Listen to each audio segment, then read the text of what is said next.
Hello, insiders. Justin Rivers here, Chief Experience Officer with Untap New York. If you've been watching these videos, I'm sure you're quite familiar with me already. I am only here to provide an introduction to this next video, which is a recorded version of an in-person insiders tour that we did on July 11th, which was a Sunday at 4 p.m. here in New York.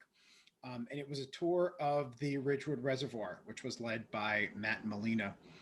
And really beautiful, very tucked away space at the end, almost the end of Queens. And we wanted to, again, record it so that for those of you who are virtual or could not make it, you would be able to experience it. So without further ado, this was filmed by our intern, George Frey. There are a couple of cuts that he needed to make during the tour to do some adjustments. So I just kind of smoothed them over a bit. You'll see that there may be a break a couple times in some of the content that Matt was talking about, but you can jump right back in. You're not missing too much important with those jumps, but you really do get a good sense of the tour. There's more than an hour's worth of footage on here. So enjoy. Thank you.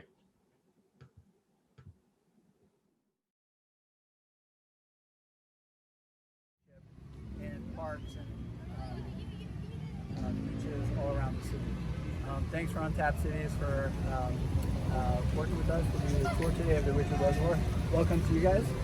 I'd like to learn your names quickly and what made you interested in the walk today. My name is Hill, and my mother-in-law got the pass for this, and since then we've been attending a lot of your events. Beautiful. Thank you.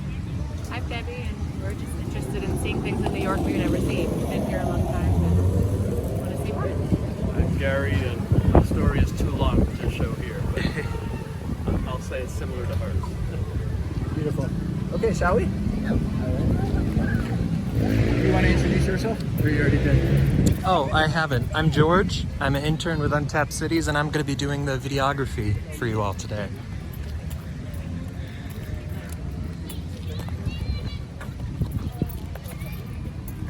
Are you okay? Okay? Okay. It's chilling. I don't know.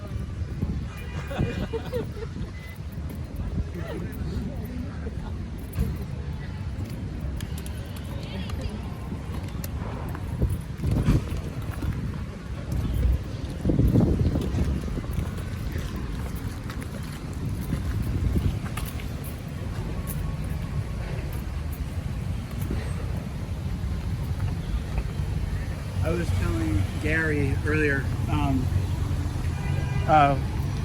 NYC H2O has become an unofficial steward of Ridgewood Reservoir and Highland Park. We're still, after 4 years of working here, trying to get the Parks Department to enter into an official agreement with us. They love us and they hate us. They love us because we take care of the park. They hate us because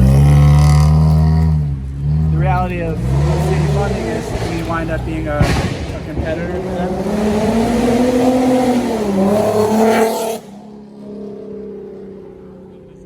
So we're competing for the same city money, which is silly. So it took us 2 years to get a traffic signal here for the pedestrians.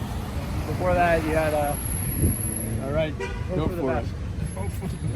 There's literally a highway there. That's the Jackie Robinson.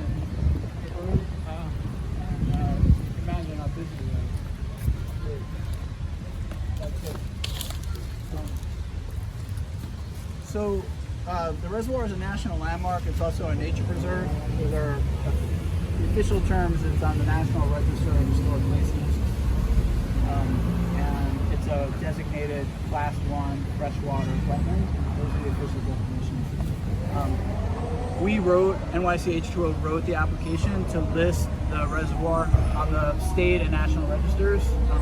And the application was accepted in 2018. We also helped the New York State Department of Environmental Conservation make the case to designate this as a Class 1 wetland.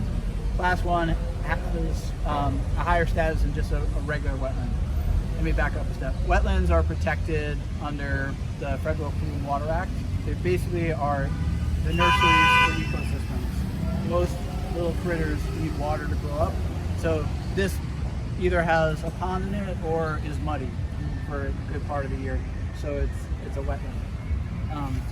All the little critters that the worms eat, and then the birds eat the worms, and raptors eat the little birds. By the end of the 19th century, they had to increase their capacity, and they did that by adding this extra vegetation. We're going to do a walkabout. We're going to do like a little figure 8 here. We're going to go this way and this way. The impetus for this tour is that this causeway was cleared by our organization over the last 2 years. The Parks Department finally granted us permission to open it. And so it's been open for 4 weeks, and I think you'll like it. So please come up this way. Are there any questions? We're a small group, so feel free to interrupt me. I'm a little bit scattered sometimes. So. What is the endangered species here? So there is a flower called boneset. I think it's the late flowering boneset. There's our plaque commemorating the historic status of the reservoir. There's late flowering boneset. There's 2 other flowers on the threatened list, so it gets the short end of the stick, as does this park. This park is administered by a Queens administration, even though it is mostly a Brooklyn constituency and is mostly in Brooklyn. So, I mean, that just goes to show you that, you know, here you had a wealthier borough just steal a whole park. And that's just how it goes in the city, until, you know, a mayor comes along that cares enough to pay attention and changes it. So hopefully that'll happen with the next administration. Probably Robert Morse's design. Yeah. It's here to start and then stick to the. Yeah. Although, it's interesting with Moses. So this reservoir was fed by 13 reservoirs that extended east into Queens County and Nassau County. So there are those old reservoirs like Hempstead Lake and Massapequa. Those old reservoirs were turned into state parks by Robert Moses. And there's actually a reservoir, an old reservoir in Queens called Baisley Pond in Jamaica. Okay. That was also, that's now a city park. But anyway, you brought up Robert Moses, and so he definitely had his eyes on Brooklyn's old waterworks. He, as far as I know, did not have much of a hand in this park, because this reservoir was still active until the 1960s. This road here is called Highland Boulevard.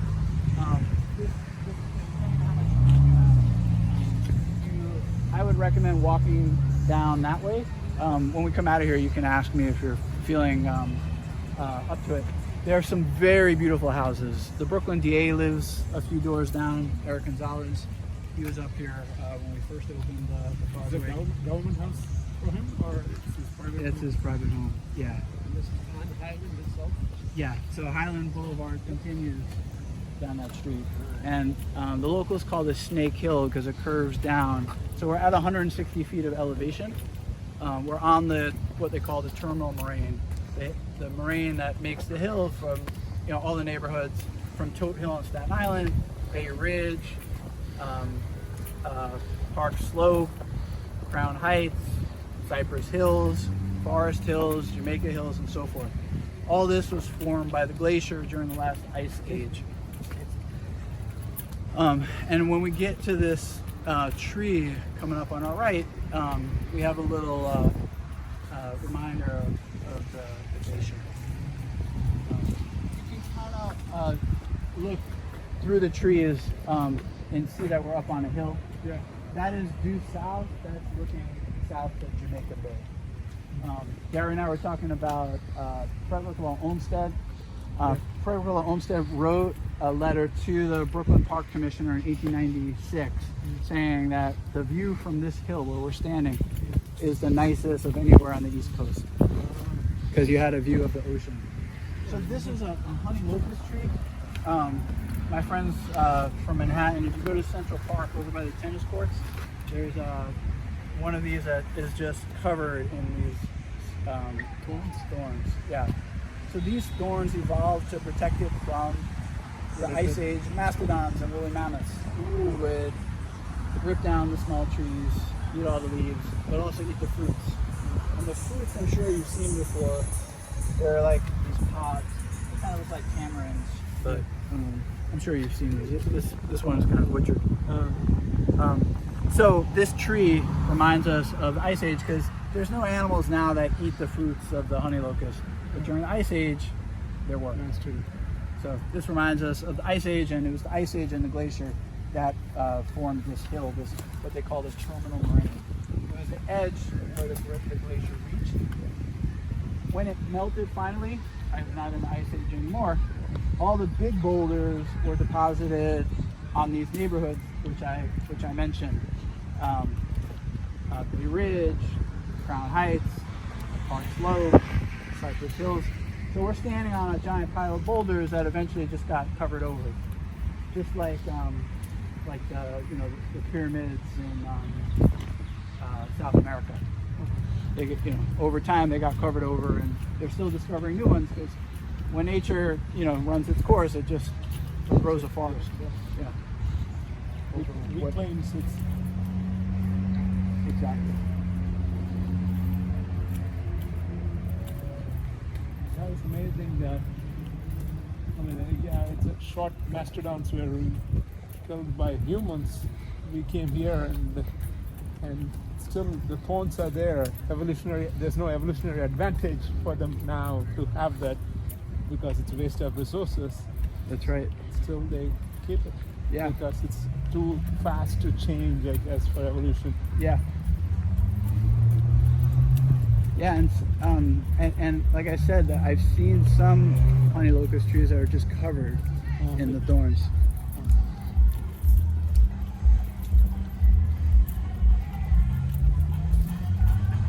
So it's a fruit that the mastodons ate? And they would rip down a young tree and eat the leaves too.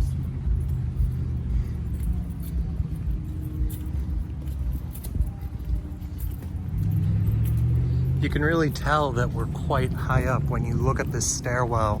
Yeah, And you can't quite tell where the bottom is. that's right. Yeah. We work here all 4 seasons. One of our winter projects was to put the invasive vines off these trees. You can see how many vines there are. And it's a problem because it adds weight and surface area to the trees. So in a storm, that's a problem because the trees will snap, and they, unfortunately, hundreds of them did. Is it invasive, you said? The vines are Vines are invasive. Yeah. invasive. There are native vines like poison ivy and Virginia creeper, but the ones that we're mostly cutting are, there's some bites coming. The ones that we're cutting are mostly invasive. Where are they from? Asia. You have the Oriental bittersweet, Yeah. and you have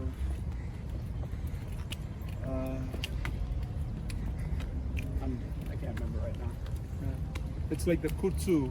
It's an invasive species Right. in the south Right. from Japan. Yes. Yeah. So Yep. completely takes over. Yes. So here's a little infrastructure that's part of the reservoir. I'm going to invite you to take a look from over here, and you'll be able to see the pipe sticking out of the wall. This is the influx chamber. This is where the water should come in to this west basin. If there was any dirt, could you see the pipes, Gary? Yep. Okay. They're actually bricked over because there were homeless people living in them. They're 7 feet in diameter. So this is the influx chamber. The water came in, and if there was any dirt in it, it had a chance to settle out before spilling over into the main part of the basin. We also maintain this. It was all covered over with vines and weeds and so forth. So we clear it a couple times a year. Otherwise, again, everything gets grown over. This is another field that we reclaimed. This is a field, an 1.5 acre field that we reclaimed. It was covered in weeds up to here. We helped plant these trees. We helped take care of the lawn. But now people can use it as a picnic. So we're starting to get to our pollinator garden. So here we have bergamot or bee balm. You can see the bees love this. It's like candy to them. Next to it you have, blanking on the name of this. I can't remember that one. Evening primrose.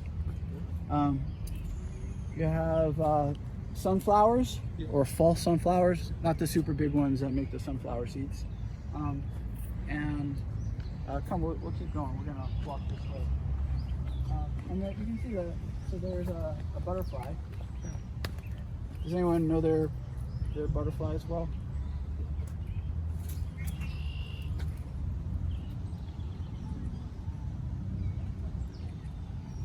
Cool. What type of butterflies are I don't know. I'm gonna look it up, but I'll probably have to email you because I just got this phone. Here's more of the bee balm or bergamot. The orange one is butterfly weed, so it's in the milkweed family. The monarchs love that. You have some aphids over here. They protect them. I don't know exactly what the relationship is. Watch the bite. Is that if it's a symbiotic relationship? There is. I don't know what it is. But it's ants and them, if I'm not wrong, to I know. protect the plant. Go ahead. Yeah, I know that some other bugs like ladybugs tend to eat them. So here we have some milkweed, and you can see there's more bees on them. Oops. This is the one that the monarchs like. You can see that it gets its name from the milky sap inside. We also have these are. Do they consume this? Yes, that's my understanding. I'm not an expert there. This is mountain mint, also native. The flowers are kind of cool because they're just a lighter shade of green. Here, Chris. Gary, sorry. And Chris for you. And Gary for you. Oh, thank you very much. Your own personal green flower. And for you. It smells it's very fragrant. It's good though. That's mountain mint. That's also. Yes. Sorry, George. I called you Chris. Sorry. No, it's okay. Yes. Where does the monarch butterflies come from to here? Because I know they migrate to the south and to the west. Yeah. The monarch migration is remarkable. It takes them 4 or 5 generations to make it up from Mexico to here. I don't remember, but it's many generations.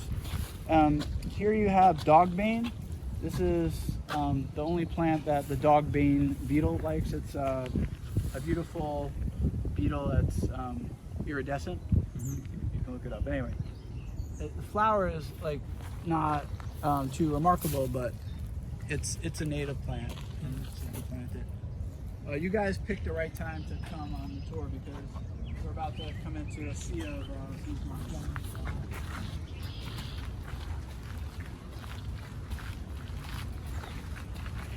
Any questions?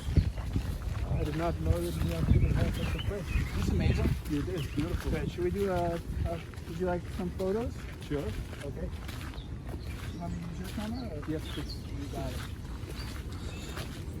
A sea of sunflowers. Yes. Yeah. 1, 2, 3. Let's do a couple. 1, 2, 3. Going like this. That's a nice photo. Beautiful. All right, Gary, I could take a picture of you.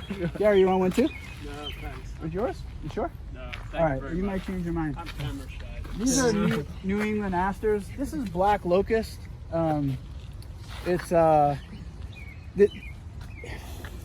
It's good and bad. It's good because eventually there's enough of it that we could use it to make a boardwalk to access the basins. There's a beautiful butterfly.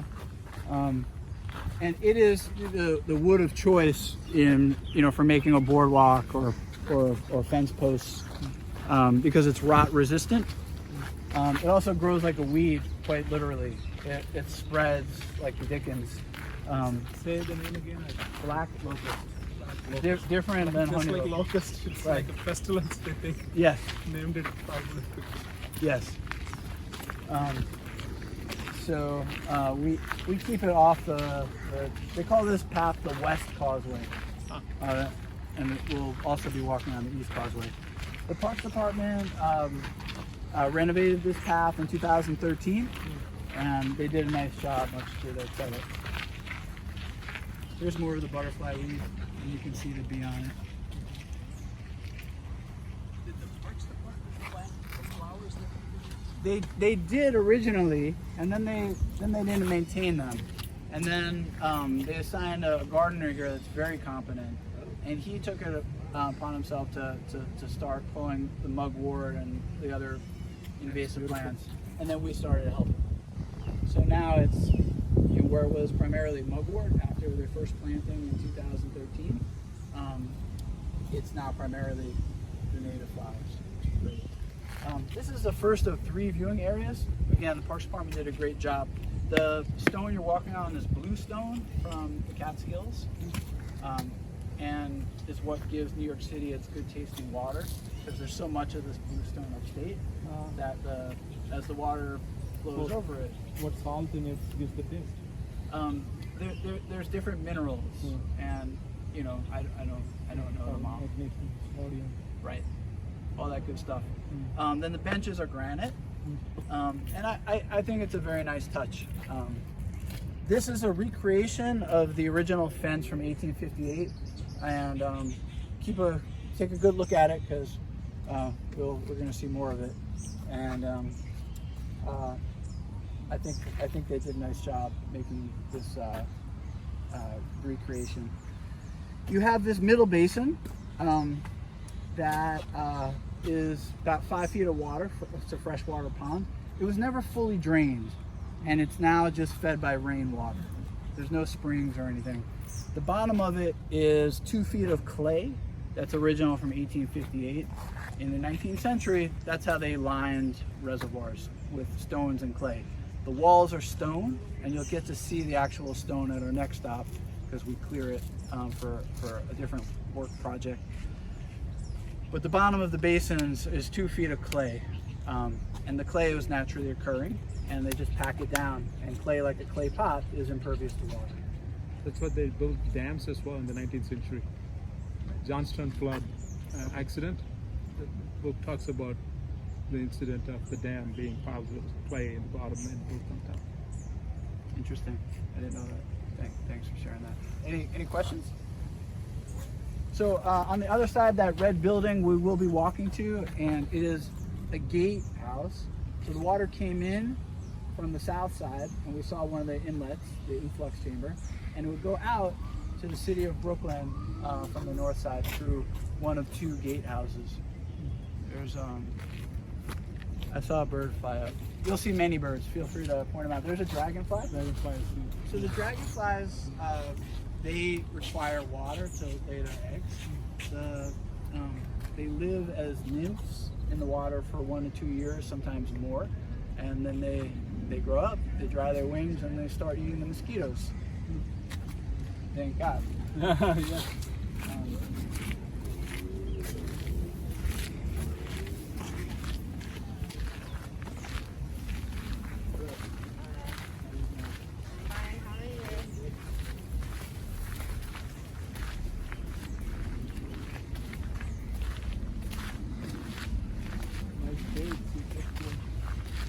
Yeah, you guys lucked out. You really picked the best day to come. This is sassafras. It's unusual because, first of all, it's native, and it has many uses. It's used for That's good. Yeah, it's used for making sarsaparilla, which is a soft drink. People make tea from it. I don't know which parts, but in Cajun cooking, the leaves are ground up. They're dried. You have a ladybug on you. The ladybugs eat the aphids.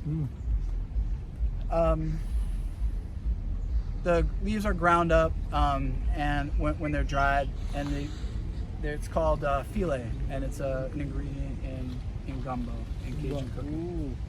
The sassafras I love because I love the way it sounds, I love the way it smells, but it's unusual in that it has different leaves. It has a leaf that looks like a football, it has a leaf that looks like a mitten, and a leaf that looks like a chicken foot. 3 different varieties. So sassafras. And it grows almost like wheat, but it's good because it's native. So we're happy about that. Sassafrand, is it F-O-F-R-O-N-D? Sassafras. Yeah, and in the discussion of climate change, parks, city parks, other municipal parks are planting sassafras because it's really native to the south, which is, traditionally or historically warmer. So because the earth is warming, the municipal parks are actually planting sassafras on purpose. Here we don't have to worry about it. Nature does it for us. This is spiderwort.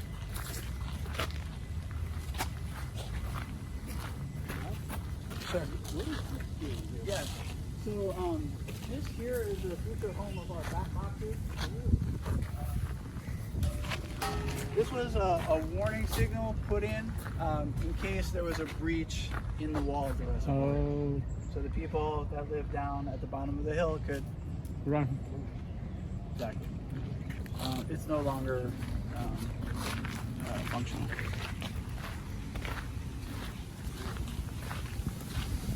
This is a early goldenrod. Is there a book for botanical plants of like New York? Certainly, yeah.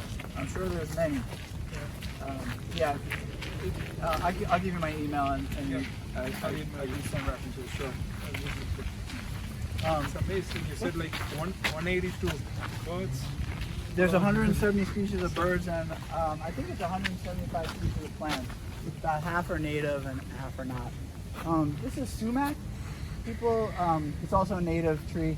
It's kind of cool because when it's younger, oh yeah, okay. So you can come feel it. The branches are hairy or furry. Yeah, please. Tissue is so soft. Yeah, it's actually like fur. Yeah. And the flowers are used, they're dried and used as a spice. And I've seen it mostly when I go to a Turkish restaurant. They put it on your shepherd salad. No kidding. Is this furry because to increase the surface area? Do you know what is the purpose? It's a good question. Because to capture water and more surface area and sunlight. Makes sense.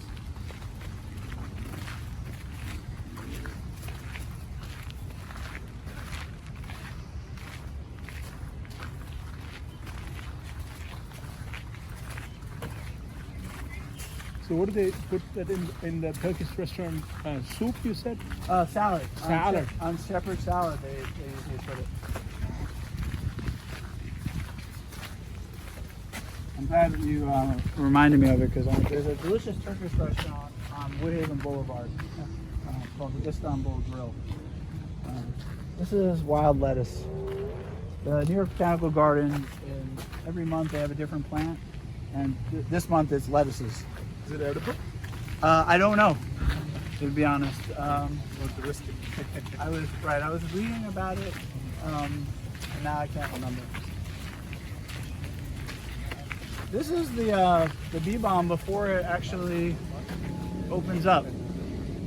So that's kind of cool. Bee balm? The bee balm, yeah. Oh, wait a second. I'm sorry. Feel the stem on this. I can't remember. It's a perfect square. Huh. Yeah, sure. I'm gonna ask.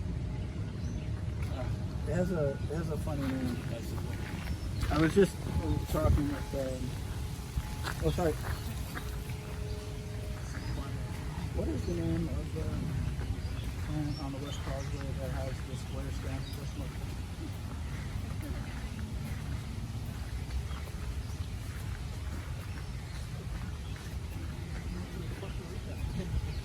Amazing, right?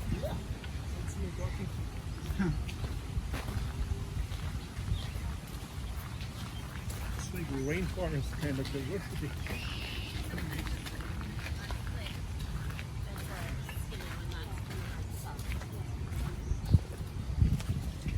Okay. So this is the second of 3 viewing areas.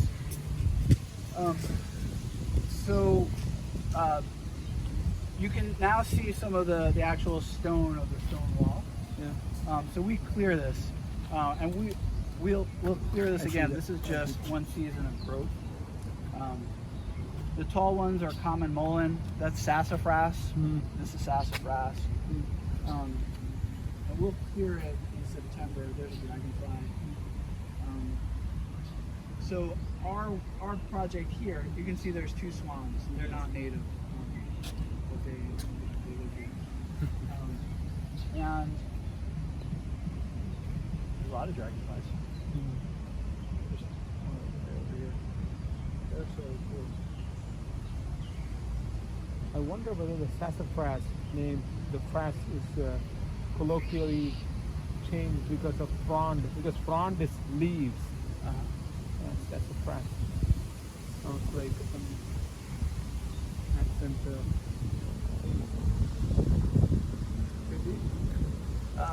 So what's going on here?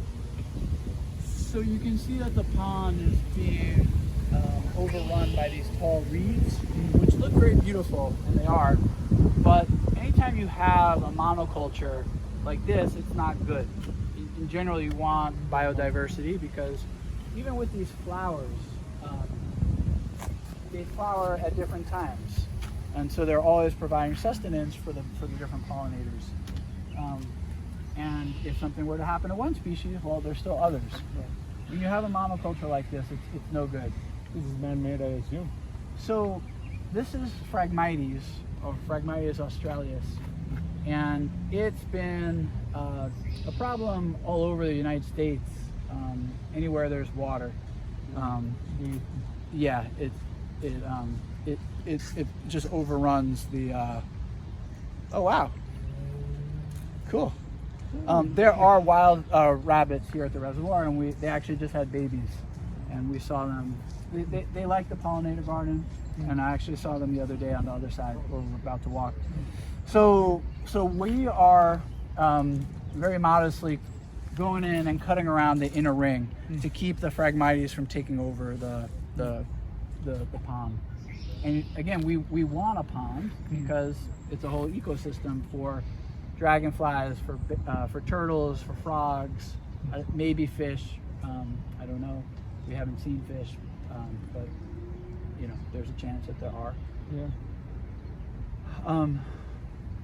I'm sure some people would have introduced some by this time, right? Since 19th century. Yeah, it's very possible. And also they come, you know, when ducks walk, you know, they'll often pick up the eggs on their feet, and you know, they fly from one pond to another. They could very well be. So what do? We cut this channel in to get our boat into the middle, and we cut around the middle. And again, we're just trying to prevent the advance of the Phragmites. I'm sure you have this up. Oh gosh, yeah, but all the there's national wildlife refuges more or less alongside the New York State Thruway, and they're all overrun with this. Yeah. What does it do? It choke the light? So it just grows and grows and grows and grows, and eventually it would overtake the whole pond, and then there would be no more pond, and then it would just grow a forest. Yeah. There's another type of reed which is native and not so problematic, and this one displaces that one. I don't know the That's name right. of the other. There are a few. Cattails are one of them. Yeah, cattail. Yeah. So does the city cut this out regularly? We do it, and we have to get a permit to do it again because it's a wetland. But we can actually cut until September, till after the mating season. or nesting season, because again, I have observed the pied-billed grebe, and it could possibly be nesting there. I don't see it regularly. In fact, I didn't see it this year at all. But there are other birds like the red-winged blackbird, which you're guaranteed to see, that make its nest in the reeds. $1 trillion loss invasive species alone every year in the world. Global economy. Yeah.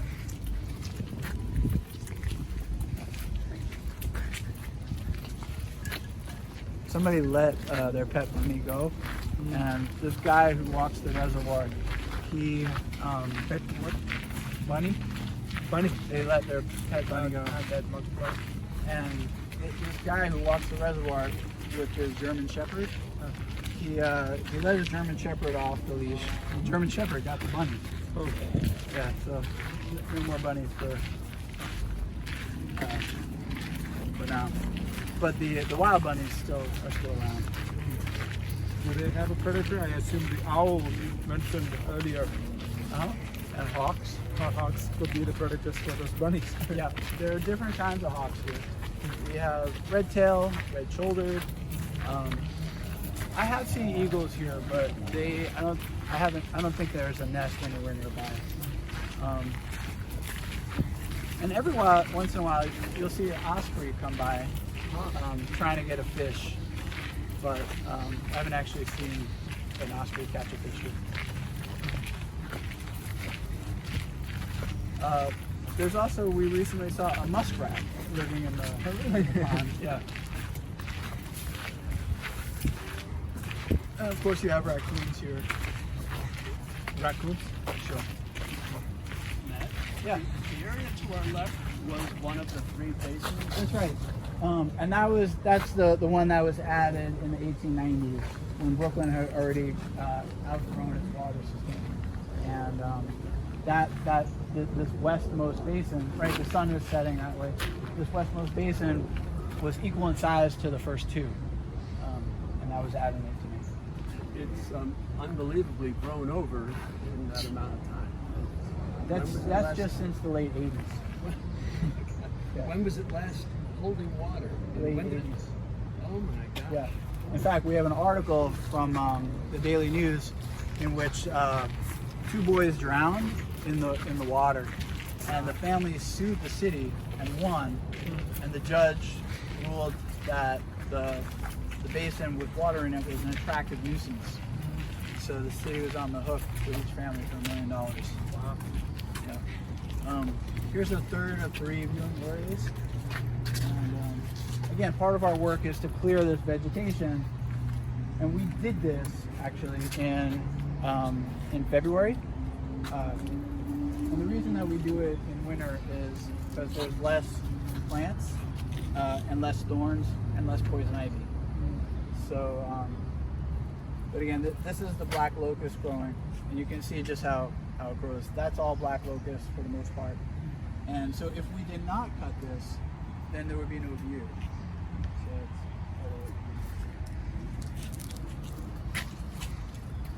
there's more of the bee balm. This is cool because you can see it in different stages. Yeah. Blossoming. Yeah. That's the sunflower. I think those are some kind of daisies, but I can't tell. Huge leaves. Are you looking at this tree? Yeah, just really. Yeah, this one with the big leaves. So that is a Polonia tree, and it's native to Asia, and it's also kind of a nuisance, somewhat invasive.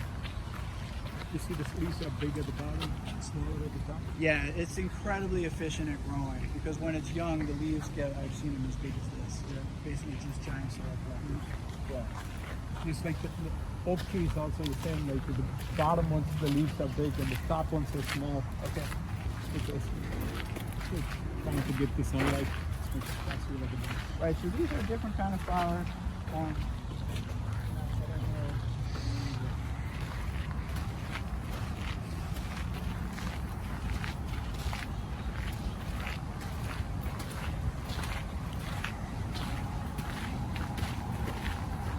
The Polonia,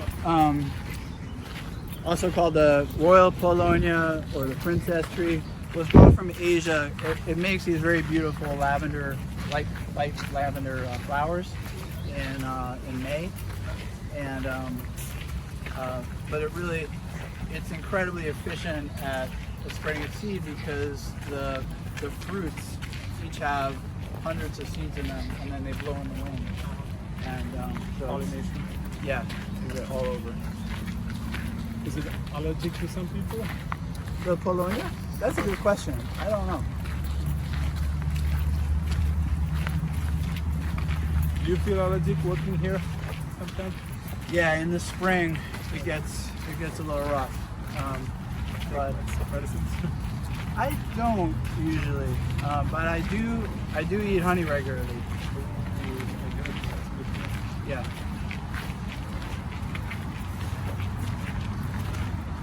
But I welcome everybody to come back because the reservoir is beautiful, you know, as the seasons change. Yeah. So it's always a nice place to visit. So we'll head this way. So that's the Jackie Robinson Parkway. That's it. Oh. So now before we keep The going, baseball player. so we're not actually going to pass that gatehouse, but we're in between the two gatehouses. That's the gatehouse for the West Basin, and that again was built in the 1890s. That was the original gatehouse that was built in 1858 that serviced the first two basins. Again, we're not going to walk that way, but I just wanted to point it out. That we hope to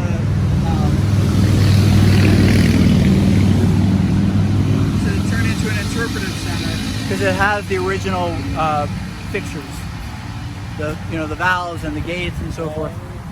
Yeah. There were actual gates that would raise and lower so that the water could go out. So they're called gatehouses. And the gates are there. We have pictures of them.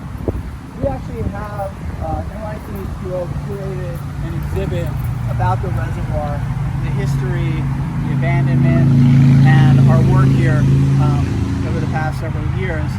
And it's at the Queens Museum, and it's up through the end of July, so another couple of weeks. So we invite you to see that. And the reason I mention is, we have a lot of these photos. But what are these photos? This is from the 1930s when the Jackie Robinson or the Interborough was first built, and that's this here. This building at the juncture of the first two basins is that gatehouse, and this building is the gatehouse for this West Basin. And you can see here.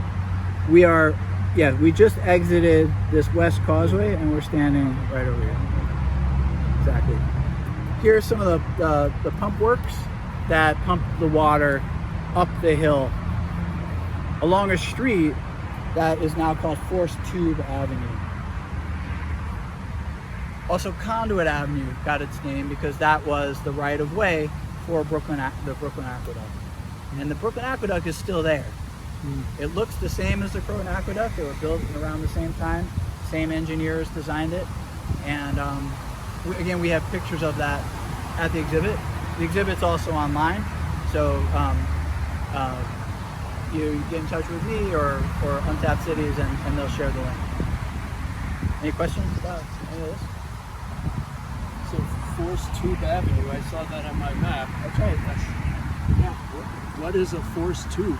Yeah, just a big pump, a big pipe that forced, the water was put through at great pressure because they had to climb 160 feet elevation with these giant pumps.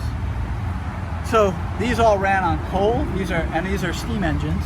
So all this was, driving the demand of water. This is the age of steam. A steam engine uses thousands of gallons of water every day. And Brooklyn was an industrial center. The fences that we're about to see on this east causeway were manufactured in Brooklyn. Brooklyn was an industrial powerhouse. It was also a center of immigration from people from Germany who brought the brewing culture with them. And so New York City was the beer capital of the United States from the middle of the 19th century through Prohibition. And a lot of that happened along Bushwick Avenue, which is not far from here. And the neighborhood of Bushwick is very close to here as well. So that water came from the Ridgewood Reservoir. And so very close. Any questions? I think Brooklyn was like the fourth largest city by itself until the bridge was built, which is after Civil War. They joined together, but it was independently a large city in America. That's right. So, and eventually it would run out of water. And so it was forced to consolidate with New York City, in part because of the shortage of water.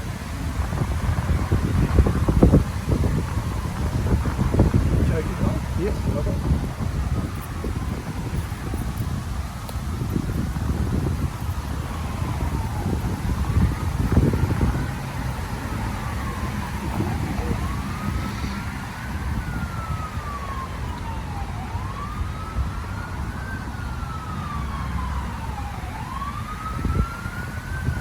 Matt, how long are you doing this?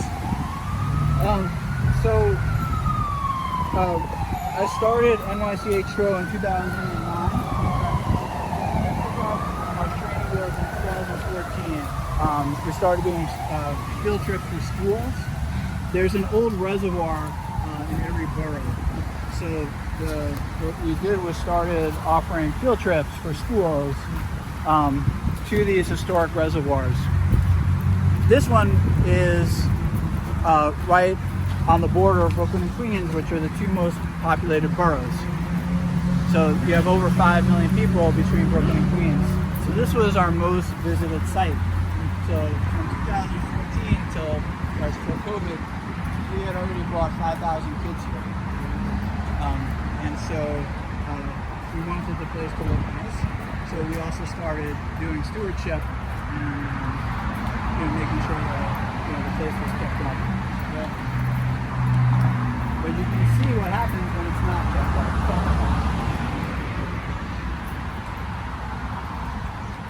So this is another gatehouse, and it serviced these two eastern basins, and it's right along their juncture. And it'll be more clear in a second. So we're heading here. So welcome to the East Causeway. This just opened after being closed for decades. This was a project that NYC H2O conducted on its own with the permission of the Parks Department. And this is a quarter-mile trail just like the West Causeway, but it was completely overgrown. It was a wall of weeds. Very thorny ones and a lot of poison ivy. So we cleared it, and we're going to walk down it. I just want to bring your attention to this East Gatehouse. So the valve gates? Yeah. So these wheels here would turn worm gears, which would raise the gates. And the gates would let the water flow out into the pipes to the city of Brooklyn. So the water would come either from the Middle Basin or the East Basin, and they shared this gatehouse. Again, the West Basin came later on, so it got its own inlet and outlet. We will see the inlet when we get to the other end. You did see the inlet for the West Basin, and you saw the pipes. I talked about it. So the plan now for this building is to spend $5 million and turn it into a closet with no beneficial use. It blows my mind, but that's how the Parks Department operates. And it's really unfortunate.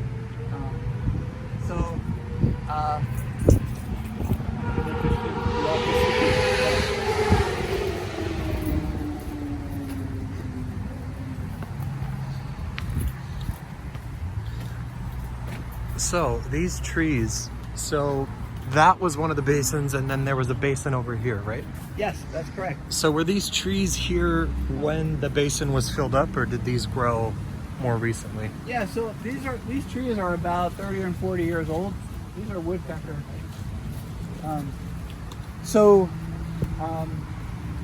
Yeah. So in answer to George's question, these are about 30 or 40 years old. We left all the native ones, and we took down everything else. Again, what's neat is the coping stone is bluestone, and this is the original fence from 1858. Feel it, it's solid. Not going anywhere. That's cast iron and wrought iron. And it's mostly intact. There are sections that are missing, and we hope to fix those over time.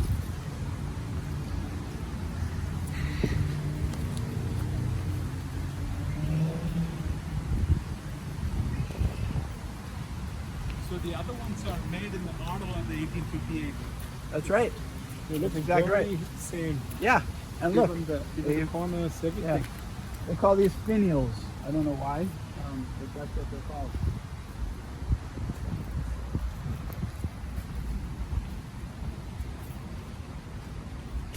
And so what's also interesting is that this reservoir was built in 1858. It so was the Central Park Reservoir, except it was built by the city of New York. This reservoir was built by the city of Brooklyn. But they used the same fence from the same foundry, the Kuhn foundry, Kuhn. And that's why it's the same design. Have you guys been to the Central Park Reservoir? So they redid. Yeah, they redid their fence about 10 or 15 years ago. They actually borrowed a section of fence from here to make the casting, because all of theirs was gone. Good afternoon. How are you?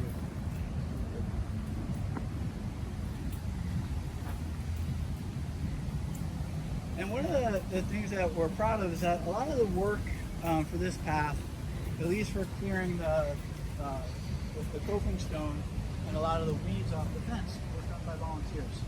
So you can see that the dirt is higher than the stone. So in fact, the dirt extended all across the stone. So volunteers scraped all that off and did all that hard work, which is amazing. How often people volunteer for this? Every month. So this morning, actually, we had a volunteer session, and we worked in the pollinator garden, just pulling weeds. So the Parks Department would not let us open this for more than a year. We had done most of the clearing, but finally they said, if you fill in all the missing sections of fence, you could open it. So we bought a bunch of these barricades. Luckily, it's a New York company, so it came quickly. And we filled in the gaps, and it opened 4 weeks ago.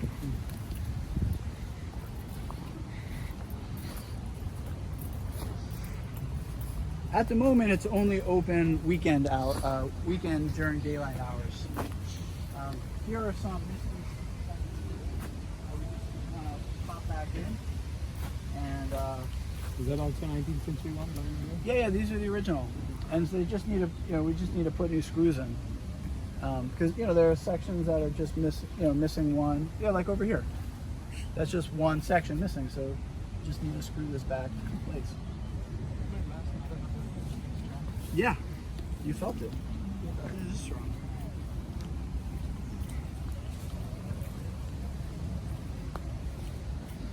But you kind of forget that you're in New York City. How is this not getting rusty and Well, the rust actually protects it. Yeah.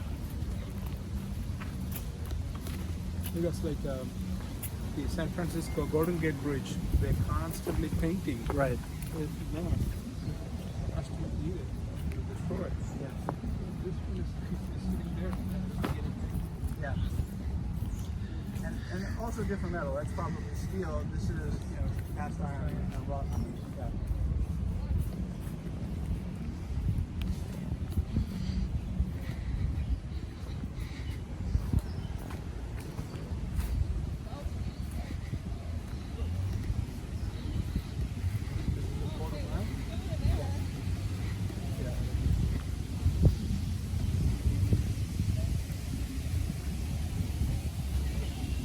here you can see across to the other side. See, that's the channel. Is that the swan place we stood? That's right. That's exactly it.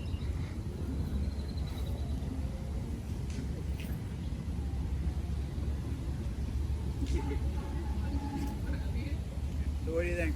It's beautiful. Yeah. So would you leave this path as it is, or would you put down some gravel?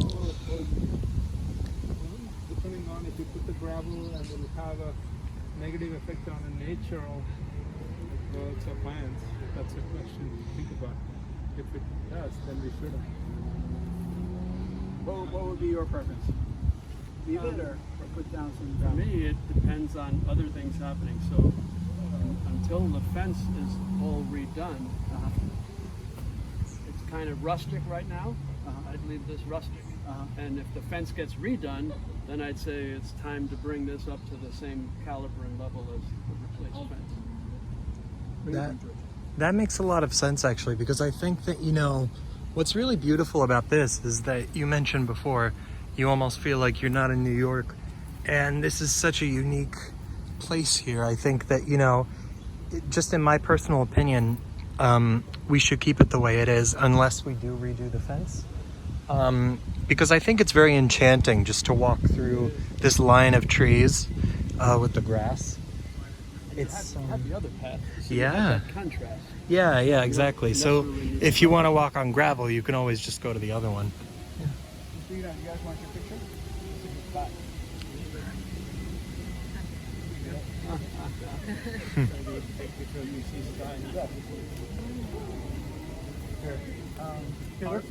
That is the that better looks. That's the one because you got all the trees going down.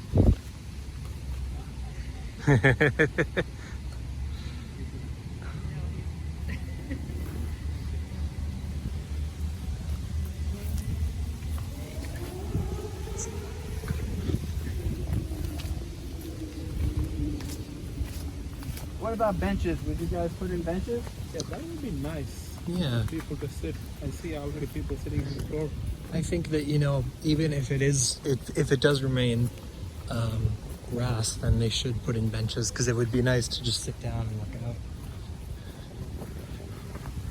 Would you do like a proper bench, or would you do like a stone slab like on the other side? I think, you know, in my personal opinion, I feel like putting in a stone slab, it would blend in a little bit better with the surrounding environment because you already have the blue stone along the edge. I agree.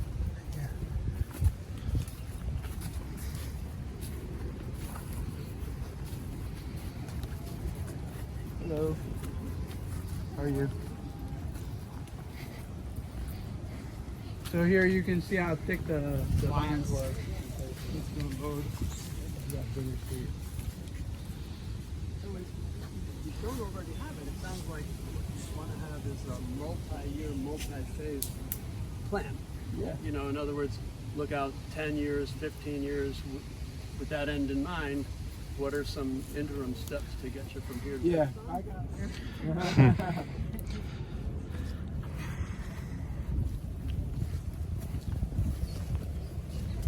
This is also a native flower. This is Philadelphia fleabane. But just to finish the thought, this should be a proper nature center. The plan is to get enough of the Phragmites out, and open it up for kayaking and fishing. There's no reason why it shouldn't be. They have that in Prospect Park.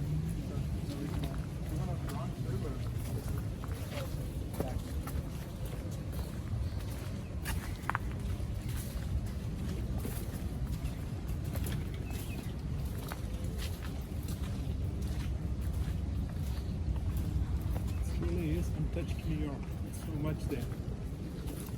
We've been living in New York City for almost 20 years. We didn't know. Yeah. We didn't know it's like this.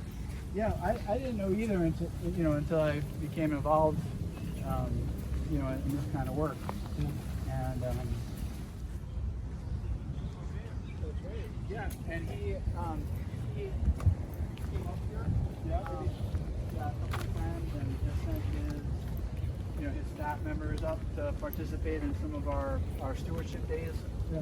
So that's good. And Eric Adams, you know, who won the primary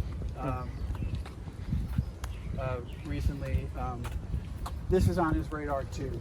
He's held a couple of press conferences up here. Yeah. So, you know, it's possible, but you know, there always has to be the political will, Yes. and you know, Priorities. right.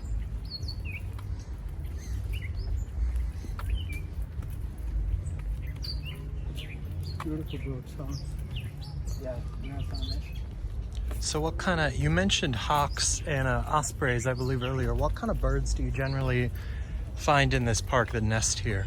Yeah, there's Baltimore Orioles, there's yellow warblers. Those kind of look like Tweety birds, like canaries. They're all yellow. Just behind you, there's a interpretive sound about that. Red-tailed hawk, the one you mentioned. Right, red-tailed hawks. There's red-shouldered hawks. There's harriers. There's Cooper's hawks. There's kestrels, eagles. Yeah, there's 170 species. Yeah. We see herons here. We see blue herons. We see egrets. Those are the white ones. Are they residential birds or migratory birds? There are hawks that nest here. I don't believe that there are any herons that nest here, but they definitely come for breakfast. Do a lot of so birds like herons, I don't know much about ornithology, but do birds like herons, you have the Jamaica Bay not too far from here, do they ever sort of migrate back and forth? That's a good question. I would have to think that they do. So I'm going to say probably yes. But yeah, you see the same birds out on Jamaica Bay. Wow. Oh, little bunny again. Recently was reading the migratory birds book. The amount of fat they deposit before migration, if it's in our blood, we'll have an immediate heart attack. Yeah. Because the flight takes all the calories out of them. Wow. Yeah, it's amazing. And it's a problem, especially for species like the red knot that migrate from basically the bottom of South America all the way to the top of North America. Wow. And they rely on horseshoe crab eggs, and unfortunately there are less and less of them. And so it's a problem. Are there horseshoe crabs on this part of the East Coast? Because I know you have them in like Maine and... Yes, there definitely are. Yeah. In normal years, we lead programs down at Jamaica Bay about horseshoe crabs during the mating season, like late May and June. This year we didn't do it because of the pandemic, but hopefully next year we'll start that up again. So I have to ask, so in the wintertime, do a lot of these leaves, when they fall out, can you see the bay actually still, or is that... Yes. Oh, wow. 100%, yeah. Yeah, that's why I like coming here all seasons. It's very different. I live by Central Park right now, and I have to say I like this a lot better, because it's really, you feel a lot more connected to nature here. It's definitely a very different feel. Yeah. But I'm just curious, what are your feelings about opening this up with a boardwalk so that people could access the inside of the basin? Would you do that, or would you just leave it the way it is? You mean inside? Yes. I don't know how the flooring is. Is it You is it know, safe? Yeah, I mean, it's just, you have a foot of topsoil on 2 feet of clay.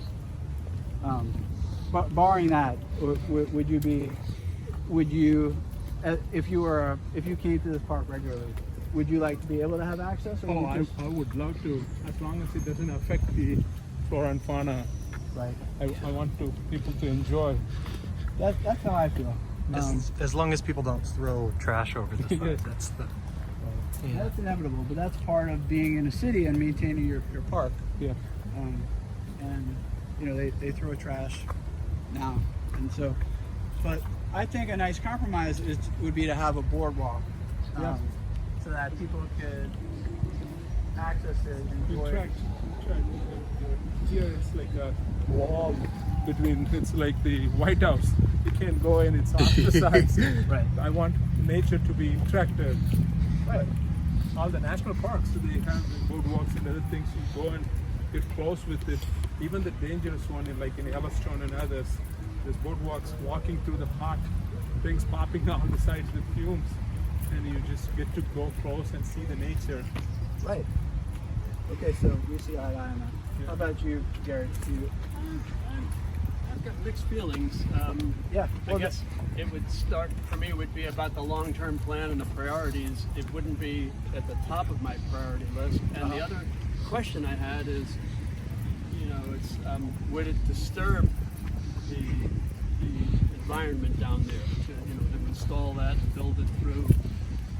But it's certainly worth doing.